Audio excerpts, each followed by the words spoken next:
सियावर रामचंद्र की जय। जय साईराम। चाणक्य आचार्य चाणक्य महान चाणक्य तांकर नीति श्लोक रे कहले लालयत पंचवर्षाणि 10 वर्षाणि ताड़ेत प्राप्ते तु 16 वर्षे पुत्र मित्र मिवाचरेत। या अर्थ कौन आज्ञा?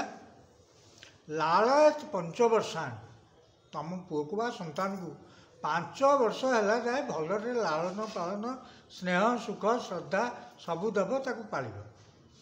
10 वर्षाणि ताड़ेत से टे बड़ हो 5 वर्ष पूरीगला 10 वर्षाणि ताड़ेत तापर टे दंड विधान हम कहीं ना से भूल कले गोटे दंड देले से जान से संस्कृत हम ता स्वभाव मॉडिफाइड हम सी संस्कार शिखब तेणु ताकू गोटे 10 वर्ष धरी ताकू ये सब शिखापी टे दंड फंड दरकार किंतु ताकू जो 16 वर्ष हो लालयत पंचवर्षाणि 10 वर्षाणि ताड़ेत प्राप्ते तो 16 वर्षे ताकू when he attains the age of 16 पुत्रंग मित्रंग इवा आचरेत बत आचरेत।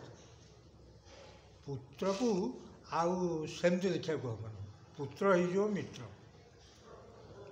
तेणु 16 वर्ष टोका को होगले पुओ को होगले ता सहित मित्र भाया आचरण कर माने सांग सहित जमी आचरण पुओ सहित से भाई संपर्क से भाई आचरण हम ना जहाँ आप समस्ते जानते उना दिए समस्त घर कर तेणु गोटे भेंडा टोका आगे ना गोटे जवान टोका आगे आपण को मित्र भली व्यवहार करने को हम एक महान चाणक्य आचार्य चाणक्य कहते।